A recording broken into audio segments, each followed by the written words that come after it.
Good morning, students. So today we are going to see about the last chapter of the fourth module, that is web security services. So in this, first we'll see the introduction part and then we'll go for the definition of a web service. The emergence of a web in 1993 has helped change the way millions of users shop, bank and pay their bills. Round the clock availability of the web, the interactive nature of the web applications, and the personalized nature of experience on sub websites have all played a role in providing unprecedented convenience to the customer. The earliest web applications used Java servlets or JSP, that is Java Server Pages, or ASP, that is Active Server Pages on the Microsoft platform. The scalability and reusability together with support for transaction processing security was provided by the next generation of component-based web technologies such as J2EE and .NET. So many of the earlier web applications such as internet banking involved human to program interaction.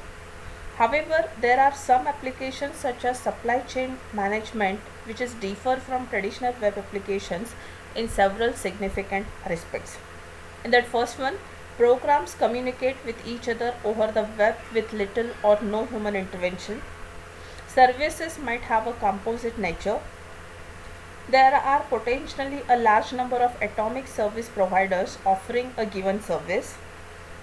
So a client have a choice and can dynamically change providers. Client and providers may be running applications using different web technologies on diverse computing platforms with different operating systems. Hence, interoperability is thus an important issue. So the common term used to identify web applications which share some of or all of the above features just now, whatever we have discussed, is called as a web service.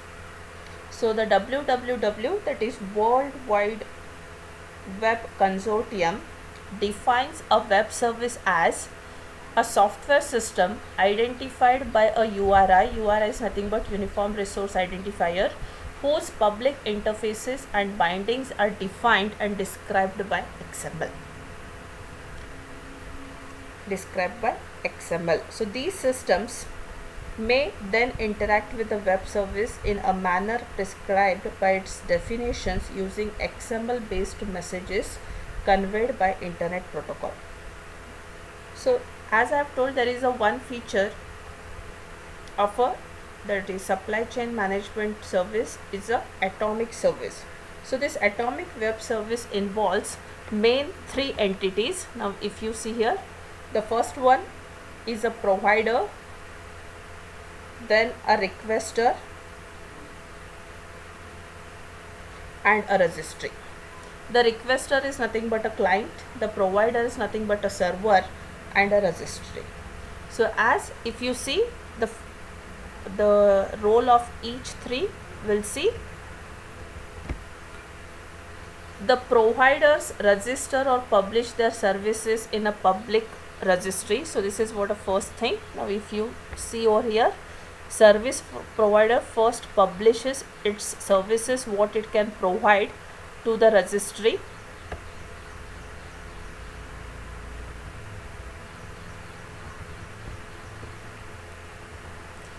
Second one, it's a requesters, nothing but a clients, discover services by querying the registry for services that match certain criteria. Once a requester has identified a provider whose service it needs, it binds to and invokes the service of that provider. So now if you see here, first the service provider publishes its services to the registry, then a service requester discovers what are the services are available in this registry, so that whenever it needs, it can get those services by querying them. Once it knows, then these services are going to bind to the service provider. So this is what exactly the entities which are involved in a web service. So the technologies to support web services are all based on XML, that is Extended Markup Language. which has become the most important feature for the electronic documents. XML and the technologies that support web services are going to be discussed in this next session. So the first one is XML. So XML is a meta markup language for text document or textual data. So remember, this markup language is going to use tags as a mechanism to identify structures in a document or to specify presentation style or a format. XML allows to define languages or applications to represent text documents or a textual data. It is easy to understand for human users. It is very expressive semantics along with the data, well structured, easy to read and write from programs. So some of the possible advantages of using a XML are, it is truly portable data, means easily the data can be moved from one application to another application. It easily readable by human users, very expressive, very flexible and customizable as there is no finite tag set available, easy to use from programs, libraries available, easy to convert into other representations, XML transformation languages are available, many additional standards and tools are available and widely used and supported. So these are the possible advantages of using the XML. Now we'll see how exactly we can go for writing the XML document. So this XML document consists of the following parts. First one we call it as the elements, attributes and plus some other details. So we'll see in detail this, what exactly the elements in XML documents are. As these are freely definable, so these elements are represented by using the tags, that is article, title, author. So this is one example we have taken it here, with a start tag which is included within a pair of angle brackets, and an end tag which is again included within a pair of angle brackets with this forward slash symbol. Then elements have a name, that is article in this case, and it may have the content also, and then the article is going to end. So elements may be nested, elements may be empty. Each XML document has exactly one root element and forms a tree. So now this is what example. So we have defined an article, then in that article there are some other sub elements also, say author. So then we have given the name of the author, Gerhard Beckham. Title, the web in 10 years, end of the title and the end of the article. So this is a one element example of a XML. Now if you see another simple example of a XML document, so article, then author, title, then we have another element called as a text.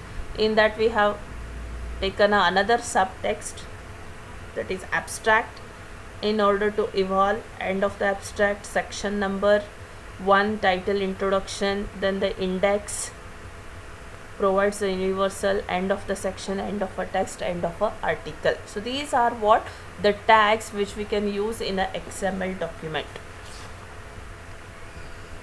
Now if you see here, article, author, abstract, index, these are the freely designed tags. Now if you see the text, then it is going to have a start tag which is included within a pair of angle brackets. Then it's going to have an end tag which is going to end with this forward slash, there followed by the name of the tag. Then so whatever the green color area you're going to see, that is called as the element part, and the element can have the sub elements or a text or it a content, so that is included in this blue color box. So this is nothing but content of the elements, that is sub elements and or text you can have in that. Then elements can have attributes with name and a value pair. So now if you see, there is another element called as a section which is going to have a name as a number with a value as a 1, title is a name and introduction is a value for that attribute. So elements may have attributes that have a name and a value. For example, section number is equal to 1. So then what is the difference between elements and attributes? Only one attribute within a given name per element, but it may have an arbitrary number of sub-elements. Attributes have no structure, it's simply a strings, while elements can have sub-elements. So as a rule of thumb, content we can include inside the element, and the metadata, that is information about the data, we are going to include it inside the attributes. For example, person born on so and so date, died on so and so date, Alan Turing. So this is what exactly the difference between element and the attribute. So if you represent the XML document in the order tree format, it will be like this. So we have an article, element, then we have an author, another element, then what is the value we have assigned to that, then the title, the web in 10 years, then article is going to have another element called as a text, which is going to have the content as abstract, section, which are nothing but again sub elements, then index, then the information. The section is going to have the name and a value as attributes. Section name is a number having a value as a 1, title, introduction as its value. Then well-formed XML documents must adhere to the following rules. Every start tag has a matching end tag. Elements may nest but must not overlap. There must be exactly one root element. Attribute values must be quoted. An element may not have two attributes with the same name. Comments and processing instructions may not appear inside the tags. So these are the rules we need to follow while writing the XML document. Then there is another, we call it as a namespace syntax. Now if you see here, so DBS colon book XMLNS, XMLNS is nothing but namespace definition happens over here, colon DBS equal to http colon www/dbs/dash. So now if you see here, this DBS and DB is nothing but prefix as an abbreviation of a URI, then XMLNS signals that namespace definition happens, and this is a URI, unique URI to identify the namespace. So in this you will be able to get the information about the namespace. XML schema basics. So a document type definition, or more recently standardized XML schema, contains rules to interpret the document's content. The rules includes, it provides the simple types like string, integer, date, time, duration, language, etc. It allows defining possible values for elements, allows defining types derived from the existing types, allows defining complex types, allows posing constraints on the occurrence of elements, allows forcing uniqueness and foreign keys. So based on that, we have to go for writing a XML application, which we call it as a XML schema, by following these rules. So now if you see here the same example, so section is going to a sub element which is going to have a attributes as a name, as number, and a title. These are the attributes and their values are 1 and an introduction. Then comes what exactly a SOAP is. A SOAP stands for Simple Object Access Protocol. Simple Object Access Protocol. So this is a framework for exchanging structured information over the internet. The SOAP protocol defines a one-way message transfer between two entities. One-way message transfer between two entities. SOAP can be used over any transfer protocol, such as TCP, HTTP, SMTP. It defines a model for processing individual one-way messages. The mapping between SOAP message and an underlying transfer protocol is referred to as a SOAP binding. SOAP may run on top of the HTTP or SMTP. Then the SOAP message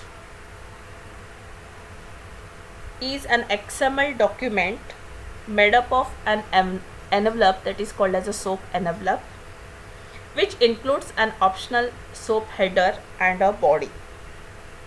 A body is a mandatory part, whereas header is optional part. The SOAP header is a generic container for control information. Header blocks should contain information that influences payload processing. As it's optional, you may skip it. SOAP body element represents the message payload. So now here we can see the example of SOAP message in HTTP post request and post response format, which will be used between the client and a server. Okay, now if you see over here, the version number is a 1.0. SOAP, as I told, it is made up of an envelope. Envelope consists of two parts. One is the optional header part as well as the body part. As body is a mandatory, we are going to get this information, XML and S. So now I want to get the stock information. So let me know what exactly the today's price money of the particular stock, then end of the body, end of the envelope. In the same way, we have a response format where in the envelope it is going to give you the URI where you'll be able to get that information, then what is exactly the price of that stock, that is 3847. Based on that, it will send you the response. Next, it's a web service definition language, and it is an XML format for describing network services, as a set contains information where the service is located, what the service does, and how to invoke the service, as a types, message, operation, port types and bindings. Operations and bindings. At the heart of a web service description is a port type, which specifies one or more operations within its scope. An operation is an abstract definition of an action. It involves one or more messages. For example, an operation can receive a message that needs no response, or it can send a notification message. An operation receives a request and sends a response. A message is an abstract definition of a data being exchanged as part of the operation. Messages may have multiple parts. Each part has an associated type. Now the following figure shows the port type, which comprises a single operation involving two messages, a request and a response. Now if you see here, message name is a message 1, a part name, a type what exactly it is, then a message 2, then operation name you need to specify over here. Message 1 is the input, whereas message 2 is the output. So based on that, it performs the kind of operation which comprising two messages. In addition to specifying the messages within an operation and the operations within a port type, WSDL permits the web service developer to indicate the specific communication protocols to be used in support for each operation. This is referred to as binding. Permissible binding includes SOAP, HTTP post, HTTP GET. So what exactly? The type of protocol you should use it to have a communication in support of each operation, that you can specify by using these protocol names. So next one, it's a UDDI, that is Universal Description, Discovery and Integrity. It is a registry or a catalog that allows businesses across the globe to list themselves in internet. Prospective clients discover web services by querying the registry for specific services using SOAP messages. In response, they are provided access to the WSDL that describes the operation, messages, and protocols for the desired web services. The registry includes the equivalent of white, yellow, and green pages of the telephone directory. White pages provides address and contact information of a service. Yellow pages provide an industrial categorization of the service, and the green pages provide the information about the service that the business exposes. So this is what the today's lecture of the web service securities. So further part we'll see in the next lecture.